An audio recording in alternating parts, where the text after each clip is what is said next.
Yo les gars, j'espère que vous allez bien. Aujourd'hui, on est parti pour un nouvel épisode, l'épisode numéro 43, avec mon nouveau micro, comme vous pouvez le voir. Ça me fait plaisir. Depuis le temps, je me devais je tiens à m'excuser une dernière fois, effectivement, pour la qualité des sonores des dernières vidéos. Donc, normalement, ça devrait aller. Vous devez déjà le sentir, déjà, normalement, si tout se passe bien. Ce que j'ai à dire, c'est que cet épisode, c'est un épisode qui est mixé. Il y a plein de petits épisodes, parce qu'en réalité, comme j'étais à gauche, à droite, j'ai pas pu tout le temps streamer, et de temps en temps, j'ai fait des sessions. Mais j'ai pu enregistrer un petit bout par-ci, un petit bout par-là, parce que j'ai fait en sorte de, quand je faisais mes sessions, si j'avais un deep run, je faisais en sorte de le record, d'enregistrer, pour pouvoir vous fournir du contenu après, pour poursuivre les épisodes, parce que je vous rappelle que le challenge touche bientôt à sa fin. On est en fin d'année, il a commencé début janvier, on est en fin d'année, donc il se terminera sûrement début janvier. J'ai commencé le 9 janvier, je terminerai, je pense, après les séries ou début janvier, quoi. Ce sera la fin du challenge. Je pense que ou juin, on clôturera le challenge avec à la fin des séries, quoi. À la fin des Winamax Series. Donc, du coup, comme je vous disais, c'est un épisode qui est mixé. Il y a plein de petits épisodes. Il y a des deep runs par-ci, des D2 par-là, du Pocus, des deep runs par-ci, par-là. Vous allez voir, il y a plein de petites surprises. J'essaie de faire un truc condensé, pour pas que ce soit trop long non plus. Je vous souhaite à tous une bonne vidéo et à bientôt les gars. Allez, salut. Alors, ça commence avec un petit D1. Si vous regardez, ça a quand même bien avancé. L'objectif, c'était de vous montrer un petit peu quelques mains, parce que du coup, j'avais pu enregistrer quelques mains malgré tout. Ici, là, le nombre de blindes, on joue, allez, 16 blindes effectives avec les KO. Et étant donné qu'on est que 27 left, ils vont fold une tonne, parce qu'ils ont envie de faire des 2. Malheureusement, là, on fait pas ce petit 7 ou ce petit 2. Ça va, on perd pas beaucoup de jetons, on a toujours 35 blindes. Je sais plus, je crois que c'était les 18 qualifiés, je crois, je sais plus. Donc j'aurais tendance à mettre plus de pression, parce que les gens, ils aiment bien faire des I2. Et comme ils aiment bien faire des I2, ben, on peut se permettre d'être plus agressif. Et là, regardez, c'est assez marrant, parce que c'est 8 et 5 qui va gagner, avec un tout petit 8. Ça suffit pour gagner. Et il prend 3 KO, c'est juste incroyable. Donc ici, on a 2-8, on va toujours open. Si Calabrese ou Calabrese, il fait tapis, on va folder. Et on va payer le tapis de la big blind si la big blind nous revient dessus. Parce que paire de 8, c'est une main qui est un peu trop forte. Et je sais plus ce qu'elle a fait. Ok, ça passe. On a donc 23 blindes. On est 20 left. On veut faire ce DI2. En plus, vous savez, les Pocus, on aime bien faire des D2 comme je disais juste avant. Là, on va payer tous ces chauves. Hein. D2 ou pas, il peut trop en profiter avec des mains qu'on domine. Voilà, on va dominer cette main-là. On est devant. Attention, cette turn très dangereuse. Et malheureusement, oh là là là là, cette dame qui nous fait passer à 14 blindes et 15 blindes. Il fallait le passer ce coup-là. Donc, ça fait un peu chier. On voit que ça m'avait mis un petit coup. Parce que c'est des coups qui sont importants. Après, juste derrière, on a Roi Dame suité. Comme je vous ai dit, je crois que c'est 18 left. Ici, on peut tout faire, on peut limp, on peut shove. Et on retrouve dans un gros flip. Roi Dame tout de suite, est-ce que ça va tenir? Est-ce qu'on va aller? Attention, il faut éviter le 10, le valet. Et on passe ce flip super important. Ascenseur émotionnel. Nous serons donc au D2 du Pocus One Time. Ça fait plaisir, comme je vous dis, ça fait toujours plaisir de qualifier un D2. On est parti avec 1 million de jetons. Nous voici directement dans ce fameux D2. Donc on est 280 left. Un petit coucou. Je vous fais un petit coucou parce qu'en fait, comme j'ai enregistré, j'étais pas en stream. Je me suis dit, bon, je ferai quand même la vidéo pour les abonnés. Cette paire de 4, pourquoi je l'ai mis? Déjà, je trouve ça super intéressant parce que je l'ai foldé au hijack. Faut apprendre à folder ce genre de main là. Là, je vous avais mis le price pool. On est donc 275 left. Il y a un peu plus de. Il y a, je pense, 3 ou 4 000 euros à la game parce qu'il y a 2 000 euros plus les bounty. Là, cette paire de 5, on va toujours défendre. Je vois pas trop de raison de relancer. On pourrait en fait. Je viens d'y repenser. On pourrait shove cette paire de 5. On préfère aller voir un flop parce que les fois où on touche un 5, on va souvent tout prendre. Donc on a check au flop. Et ici, j'aurais pu commencer à bet, mais je trouve que les deux sont bons parce que j'ai pas envie de faire folder des mains que je domine. Quand il mise, je pense que là, il faut commencer à check raise. Pourquoi? Parce qu'on peut représenter des flush draw, des mains comme 8 et 9, des mains comme 2 cœurs. Donc il faut commencer à prendre le raise, il faut commencer à faire de la value. Donc on relance, pas trop cher, il faut le garder dans le coup. Et là, tapis. Et en fait, il s'avère que c'était juste un setup, le pauvre. 7 over 7. Ça arrive à tout le monde. En l'occurrence, c'était de notre côté. Du coup, on passe 3ème. On a 60 blindes, c'est juste incroyable.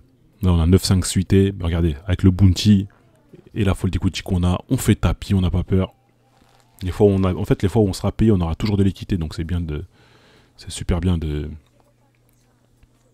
faire tapis en fait. Donc là on a un open 2,5 du hijack. Nous on a un roi valet off, ça va être tout le temps une défense. Je vois pas trop de cas où on relance, pas trop d'intérêt. Je pense qu'on va juste défendre tranquillement roi valet off suit. Enfin j'espère que c'est ce que j'ai fait, j'espère. Voilà. Ok, on fait top pair. Donc ce sera check call. Il y a des cas où on peut relancer, mais on va check call tranquillement.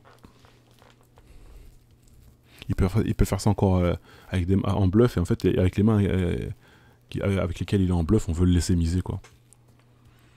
Là le trèfle, ça ouvre un tirage couleur, mais en fait ce qui est bien c'est qu'en fait on a le valet de trèfle. Donc quand il fait mi-pot, une fois de plus j'ai envie de le laisser bluffer avec ses mains, avec les mains avec lesquelles il est derrière nous. Et en fait, et les fois où on est devant, on limite la casse, quoi. Et en fait, réfléchissez bien. Quand cet as, il vient river, là, quand il a misé 3 fois, qu'est-ce qu'il a? On bloque as valet. Donc les mains qu'il peut avoir, c'est quoi? C'est as-x de trèfle, mais nous, on bloque le valet de trèfle. Donc du coup, il reste quoi? Il reste as-dame de trèfle. Il reste as-roi de trèfle, qui peut jouer comme ça. Et as-10 de trèfle. Mais c'est tout, parce que le 9 de trèfle, il est présent. Donc en fait, regardez les combos qu'il représente. Après, bien sûr, il a le droit d'avoir brelan 6, brelan 9. Mais vraiment, prenons la réflexion ensemble. C'est important de faire la technique de l'entonnoir et de réfléchir à chaque street quel éventail de main il peut avoir. D'accord? Donc là, quand on réfléchit, comme je vous ai dit, il y a as-roi de trèfle, as-dame de trèfle, as-10 de trèfle. Mais ça fait très peu de combos. Vous voyez, ça fait pas beaucoup de combos.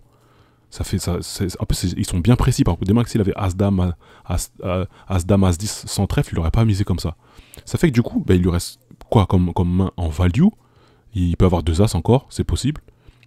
Et les brolants. Donc, quand on réfléchit bien, je prends la réflexion, et du coup, je fais le hero call. Flush draw, ça fait super plaisir. En fait, quand j'ai compté, quand on regardait le nombre de bluffs comparé au nombre de mains de value, le call était profitable, quoi. Je pense qu'il ne faut pas hésiter à faire ce genre de bluff, d'autant plus que j'avais pris l'info sur le jeu un peu avant. C'était un joueur qui était pas mauvais, donc du coup il pouvait prendre cette line en bluff. Là regardez, on met la pression, regardez, on a beaucoup de jetons, on a une main qui est suitée, il a un bounty, il a 11 blindes, un peu plus, on fait tapis, on met la pression. Donc on continue, on avance, on fait notre petit bonhomme de chemin. C'est là cette main aussi, là pourquoi je vous l'ai mis, parce que regardez, je pense que je l'ai...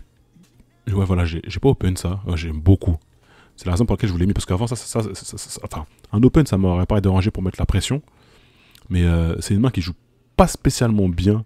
On va souvent raise fold, enfin quand on va raise, même si on bloque les mains fortes, on va souvent quand on va se faire taper, on va devoir folder, à part contre lave. Donc du coup, je pense que de temps en temps, c'est bien de folder des petits as, c'est la raison pour laquelle je l'ai mis. Et là, on a quand même une situation... honnêtement, je sais pas ce que j'ai fait, je sais plus ce que j'ai fait. Là, instinctivement, comme ça... J'hésite entre call et fold, j'aime bien le fold aussi. En fait, on peut call, mais le problème c'est quand on va call, on va se faire reshuffle derrière par des mecs biwipok, et en fait c'est catastrophique de call fold dans cette situation. Donc j'aime bien le fold. Je sais pas, je vous ai mis aussi des mains où j'ai fold. Là il y a 13 blindes effectives en small blind et 14 en big blind. Donc on fait tapis avec les bounty, les 10, on met la pression. Vous voyez, c'est intéressant de voir que dans certains spots je fold des mains et dans certains spots je fais tapis. Pour faire comprendre que la dynamique elle est parfois différente en fonction de la main qu'on a. Là ici je vais le prendre, ce reshuffle là, 25 effectives. Malheureusement on fait pas le carreau, on fait pas le 4, on fait pas d'as. Il est discutable celui-là, mais des fois on est payé par notre one, là on a 25% quoi. Et lui il faisait tapis, il a fait tapis que 9 blindes, il y avait plein de mains qu'on domine, hein. Des rois X, des as 2, as 3, des dames valet, des 19 suités, des valets 10, toutes ces mains là. Ici, on a 2 options. On peut 3 bet petit ou just call. Il y a plusieurs options. J'avais pris la stat sur l'info sur le joueur, donc j'ai préféré call. Mais c'est un spot qu'on peut 3 bet petit, genre. On peut faire genre 5,5, 6. et faire un quart ou un tiers au flop. Souvent ça passe. Donc j'ai préféré l'option de call.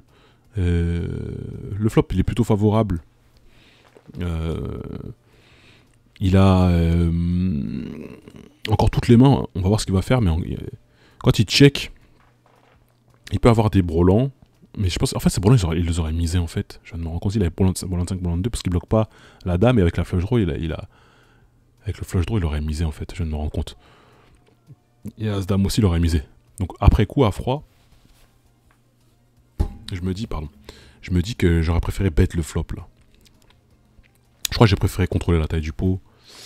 Et là c'est intéressant, il delay ici bet, donc il a encore paire de 10 maintenant, bet dans sa main, parce qu'il y a paire de 10 qui a fait brelan. Il y a encore pas mal de mains qui ont des tirages, genre as, valet, trèfle, as, les cœurs j'y crois un peu moins, mais même si on bloque avec le roi trèfle, on bloque la flush. Il y a quand même des mains qui sont rentrées. Et là on a un spot, si par exemple, les fois où il mise, on aura une décision, et les fois où il check, on va devoir hésiter entre est-ce qu'on mise en value, est-ce qu'on signe value, ou est-ce qu'on check back et on amène notre dame au showdown. Et là il check. Donc là je vous invite à réfléchir et à me dire en commentaire ce que vous auriez fait dans cette situation. Moi je pense qu'ici j'ai un bon spot de value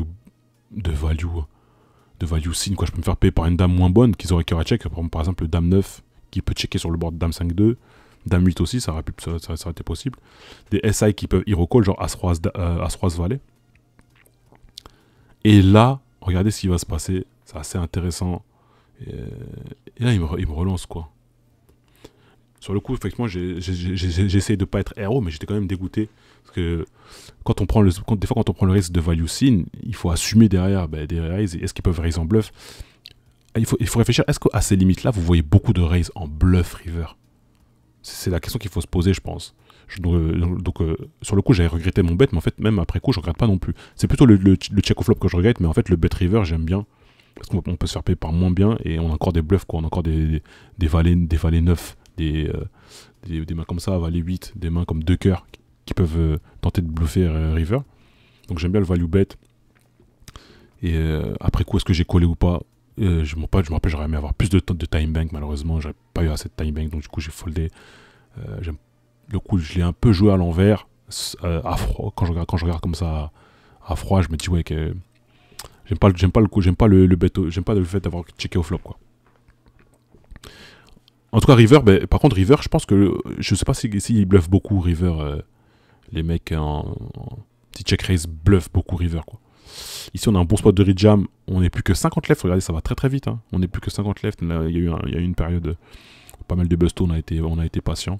Et là je pense que c'est un spot qu'il faut prendre, les fois où on est payé, on a encore de l'équité, et il va ouvrir tellement de mains, et pensez à sa range d'open au bouton, elle est tellement large, qu'on peut prendre tranquillement le shove, 18 blindes. Alors en plus, à un moment important, on n'a pas été payé, ok, moi, ça nous va, hein, ça nous va, c'est pour ça que je suis content, derrière deux beaux as.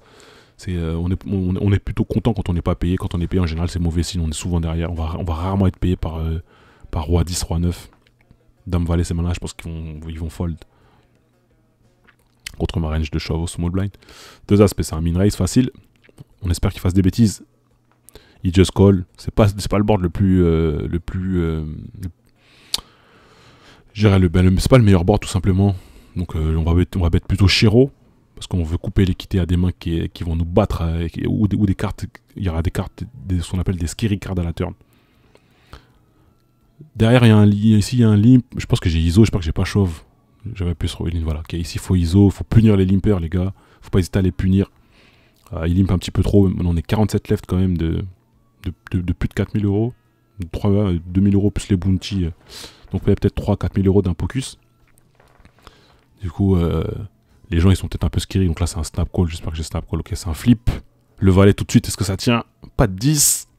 Ça passe les gars. Et squad gang, on est là pour boxer les gars. Regardez comment je suis content. Ça fait plaisir de revoir les images quand même à froid. Allez, 45 left, le double up il est très très important. On passe à une slide, à une partie suivante, donc on a 40 left cette fois-ci. J'ai préféré open 9-18 et folder, ça me paraissait un peu trop tight quand même. C'est un board qui est pas trop mal, qui nous avantage, parce qu'il a moins de 8, le fait qu'il y a 2-8 par terre, et nous on a tous les as que lui n'a pas. Même s'il peut défendre des as, bien évidemment. On en a plus que lui. Donc pas besoin de mettre cher pour faire folder toutes les mains qui ont de l'équité, toutes les mains qu'on est derrière, des rois X, des dames X, des valets X. Si on réussit à faire folder tout ça, c'est juste magnifique. Voilà, parfait. Et même des mains qu'on domine, hein. Par exemple, imaginez qu'il avait 5 et 6, pour pas qu'il puisse faire une paire à la turn, quoi. Donc ça passe, on est content. Derrière, on trouve un beau As-3 suité.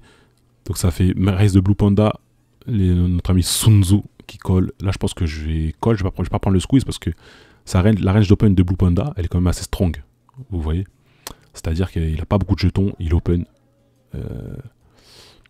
Donc là, c'est un board qui m'avantage moi en termes de range. On a flush draw, on peut déjà, nous, en fait, on peut déjà avoir des quintes, on peut avoir des deux paires. Donc c'est nous qui avons les mains fortes. Surtout quand Blue Panda, pardon, il check. Parce qu'il aurait misé par exemple ses paires de 10, ses bolan 10, bolan 9, bolan 6. Parce que du coup, c'est comme ça avantage ma range. Je pense qu'il les aurait misés. Il peut les checker de temps en temps, Blue Panda, mais c'est plutôt des mains. Imaginez qu'il avait paire de 10, paire de 9. Est-ce que c'est pas des mains qui aiment bien jam directement pré-flop? À voir. On peut in-juice. Moi, à sa place, j'aurais in-juice pareil, paire de 10, paire de 9. En tout cas, c'est intéressant quand ça fait check-check. Là, je pense qu'on peut prendre le spot de bluff. Du coup, ce sera un semi-bluff. On va faire folder des meilleurs as que nous. C'est ce qu'on target. D'accord, quand vous essayez de bluffer, il faut target des mains.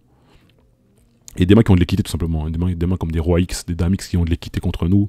On veut les faire folder dès maintenant, parce qu'on a des 8 et 7, des 10 et 9, comme je vous ai dit. On a des quintes aussi. Ça passe. Allez, 28 blindes. Donc là, les blindes ont un peu augmenté. On a un petit peu avancé dans le temps. On n'est plus que 30 left. La perf est en train de se dessiner. Là, ça fait plaisir. Pour le day 2 du Pocus, allez, là, on va ouvrir ce roi valet. On est 29 left. Il y a un joueur qui vient de sauter. Donc, notre ami Sun Tzu qui va défendre. Du coup, c'est très bien. Donc, on fait top pair, quasiment top kicker.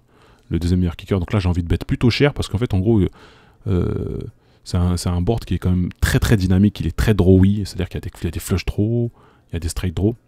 Donc, du coup, on veut faire cher dès maintenant. Et lui, en fait, il peut bluffer.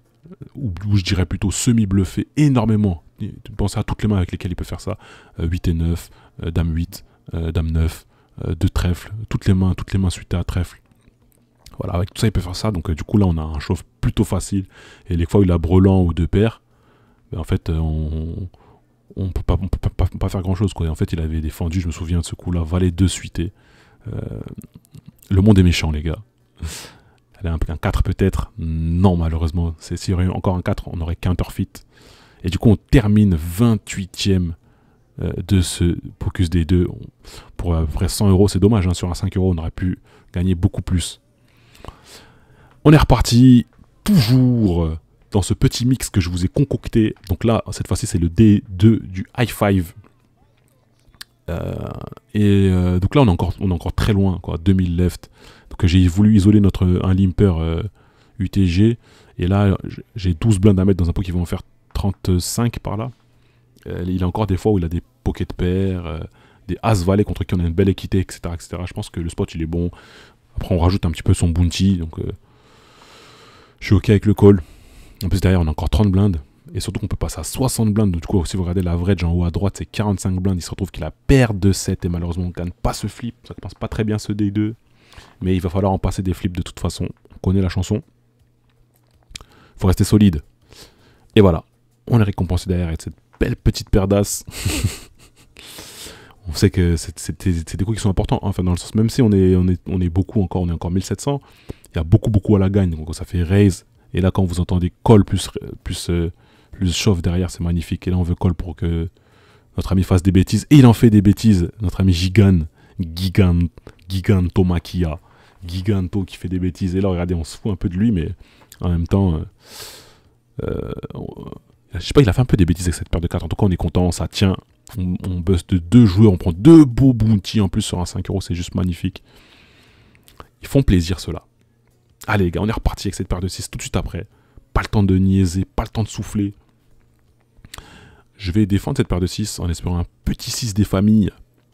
Malheureusement, le flop n'est pas avantageux. Je pense que c'est quand même une erreur de folder tout de suite parce qu'il y a encore des mains avec lesquelles il va miser qu'on domine, comme des mains comme Roi-Dame, Roi-10, Dame-10. toutes ces mains-là qui vont bête et on est devant ces mains-là, ou pas trop loin en équité. Et là, on frappe juste à côté. Aïe, aïe, aïe, aïe, aïe, aïe, aïe, aïe. On enroule notre ballon et ça tape la barre transversale. On voulait un 6. C'est le 7 qui tombe. Donc, du coup, on va pas s'embourber dans le coup. En plus, il fait super cher. On va juste fold. On passe à la main suivante. Allez, As-10 suité. Toujours dans ce petit high five. Un open super facile. Quand même, on a une question quand même. C'est-à-dire que si Del Potro il chauffe 20 blindes, on a As-10 suité, quoi. Qu'est-ce qu'on fait? On espère qu'il va défendre, parce que les fois où on va faire tapis, en fait, on a une décision. Je me souviens de ce qui s'est passé, et je me souviens de ma réflexion in-game. Je pense que j'ai... Je me dis qu'en fait, il y a plein de fois où il a des rois dames suités. Est-ce qu'il fait ça avec As-9 suité? Est-ce que la population fait ça avec As-9 suité, As-8 suité? Est-ce qu'il va pas plutôt défendre juste avec ces mains-là? Après, il va chauffer toutes ses paires en dessous de la paire de 10, paire de 2, paire de 3, paire de 4, paire de 5, paire de 6, paire de 7, paire de 8, paire de 9, paire de 9 aussi, j'ai déjà dit. Mais à froid maintenant, j'aurais préféré fold. Sans être RO, je me dis, on est quand même dans un high five. Même si on est 1500 left, les gens ils font pas trop n'importe quoi non plus. Je pense que j'aurais aimé me voir fold. Je pense et plutôt payer As valet suité, quoi. Comme ça, on peut lui laisser la place d'avoir As-10. As-10 suité. C'est close, c'est close, c'est close. Mais je pense que j'ai l'impression, il faudra que je vérifie le spot, mais j'ai l'impression qu'à froid, j'aurais préféré fold. Allez, on se retrouve avec cette As-9 suité. Ici, j'ai flat, j'aime pas trop après coup. Peut-être que j'étais un peu sur le coup de l'émotion après avoir perdu ce gros coup, mais je pense que As-9 suité ici, surtout vu ma profondeur de stack, je pense qu'on peut le folder, hein, pré-flop, parce que derrière il y a encore beaucoup d'actions. Et ici, du coup, voilà, j'ai top pair, j'ai checké, et derrière sur un 10, j'ai foldé, donc j'aime pas trop. On fait quelques petites erreurs, pardon, mais c'est pas grave, c'est comme ça qu'on progresse. Ici, on a plusieurs choix, on peut shove. J'aime pas trop flat. Ouais, j'ai flat, je peux faire shove. En voyant comme ça, même si l'open, même si il y a pas mal de mains en fait avec lesquelles il va open et qu'on va dominer déjà. Et je pense que je sais pas si j'avais pris une note sur le joueur, parce que là je vois pas de note, mais si je l'avais déjà vu jouer ou quoi. Je pense que c'est un spot qu'on peut prendre en show, on peut faire tapis ça, 23 blindes As valet. En tout cas, apparemment j'étais bien inspiré. Apparemment j'étais bien inspiré parce que le frérot était armé jusqu'aux dents. Et donc voilà, du coup on patiente et on n'est plus que 1000 left. Donc on se retrouve avec ce As-Dame. C'est As-Dame off-suit. Oh là là, je préfère shove. Vous voyez, c'est intéressant de revoir les mains et revoir les tournois. Je crois que je veux induce. J'ai fait ça pour induce. Alors qu'en réalité, je préfère faire ça plutôt avec As-Dame suité. Parce qu'en fait, la main joue pas bien post-flop. Vous voyez, c'est une main qui joue pas très bien post-flop. Donc du coup, malheureusement, on perd ce flip out de ce DI2. Après, je pense que ce serait, dans tous les cas, il aurait payé quand même. Mais je pense quand même que c'est important de vous donner ma réflexion là-dessus. Et l'avant-dernier tournoi que je vais vous présenter dans ce petit mix, ce petit cocktail de tournoi, spécialement réalisé pour les Squad Gang, j'ai 10 prunes en fait, à 5 €. Et malheureusement, j'ai quasiment aucune main dessus, parce que du coup, c'est vraiment à la fin, j'ai complètement oublié de record. J'ai dit putain, les Squad Gang, comment ils vont savoir ce qui s'est passé? Et là, en fait, quand vous regardez, du coup, regardez, c'était un gros tournoi en plus, hein, 4000 € à la gagne, c'était un 5 €, un pocus encore. Et on n'est plus que 22 left. Du coup, pas loin de faire une grosse perf, pas loin des gros sous pour un 5 €, vous imaginez. Du coup, As valet ici, j'ai deux options. On peut juste flat, on peut shove, même si c'est super strong quand même son open. Et malheureusement, on tombe sur As-Roi. On espère un 10 pour le partage. On est encore là. On n'est pas mort. Regardez, on est déjà assuré de gagner 122 €. Et là, en fait, j'ai dû folder jusqu'à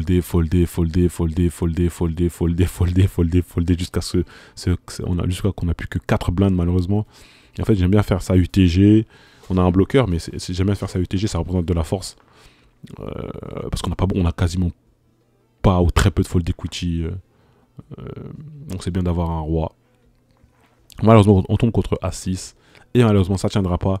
Je voulais quand même vous la mettre voilà, pour vous tenir un petit peu informé de ce qui s'est passé. On termine donc 20e de ce Pocus. Donc vous avez vu, c'est des items en mousse qu'on a fait. C'est des items qui sont importants, mais ça fait...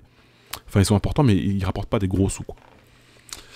Et le dernier petit tournoi de ce cocktail fruité, c'est donc un deep run sur le Pour la Daronne.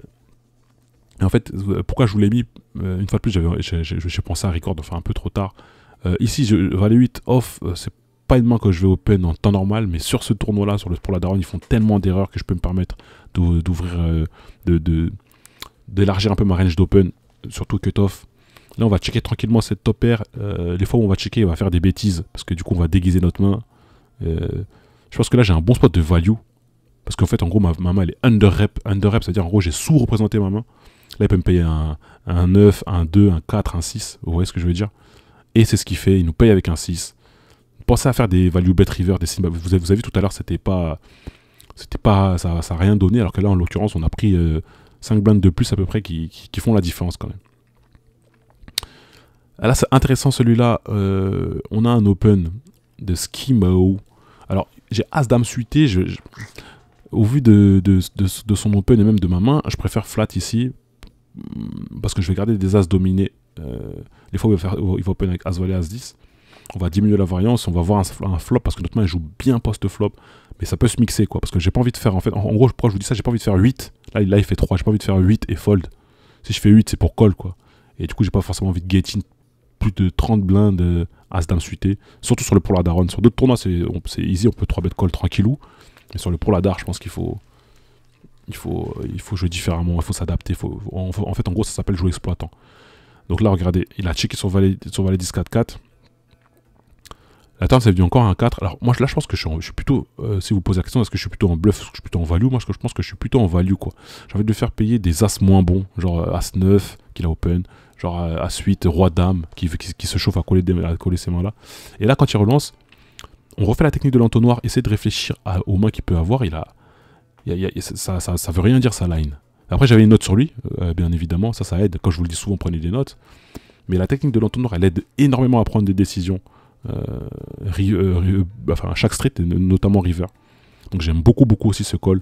On voit que j'ai pas beaucoup réfléchi, ça veut dire que sa line ne voulait pas dire grand chose. On est content.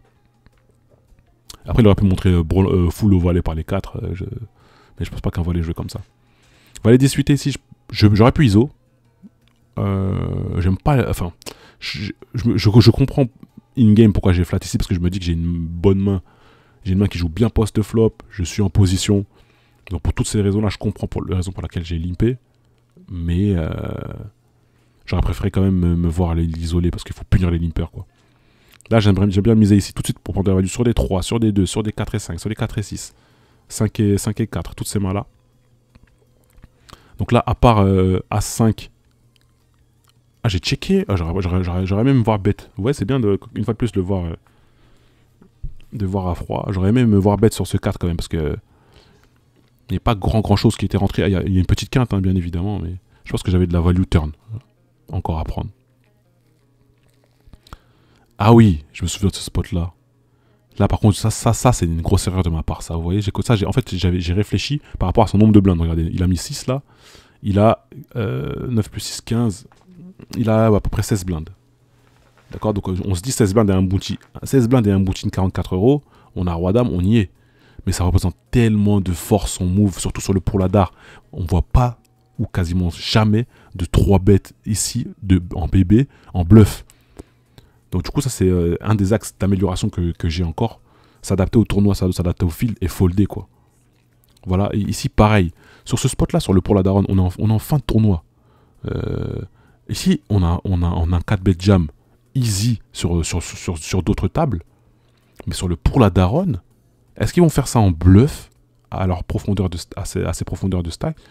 Il y en a très peu, surtout late trade, quoi. Ils ont pas le late trade, pardon, late game surtout. Ils vont faire très peu souvent ça en bluff, quoi. Donc là on a chaté notre 30-70, mais sur le Pour la Daronne, sur le Pour la Daronne quand même, c'est une line qu'on peut prendre sur d'autres tournois, mais sur le Pour la Daronne, c'est pas forcément des lines qu'on prend. Après, c'est pas gênant, La GTO nous dit de faire ça, mais des fois, il faut s'adapter.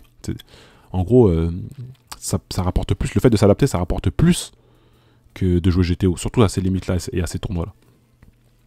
Ici, on a Dame 8 suité en BVB. Limcall préfab, ça me va. Et là, on est un peu en PLS.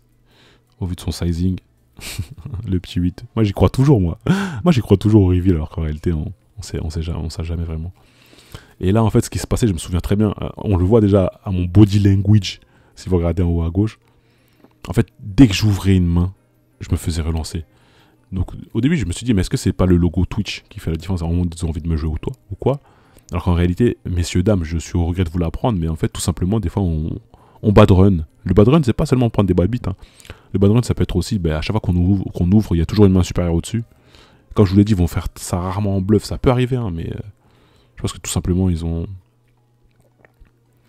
avaient tout le temps une main, quoi. Ça fait que du coup, j'ai beaucoup open fold. J'ai énormément open fold. Du coup, mon stack a diminué.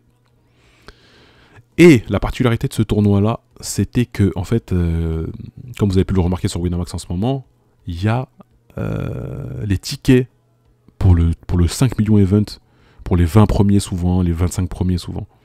Et là, c'était le cas. Donc du coup, on se rapprochait fortement du ticket. Du coup, c'est une bulle qui est non négligeable et que les gens, des fois, ils font cette erreur de négliger ça. Mais en fait, il faut bien regarder le price pool et là, bien comprendre que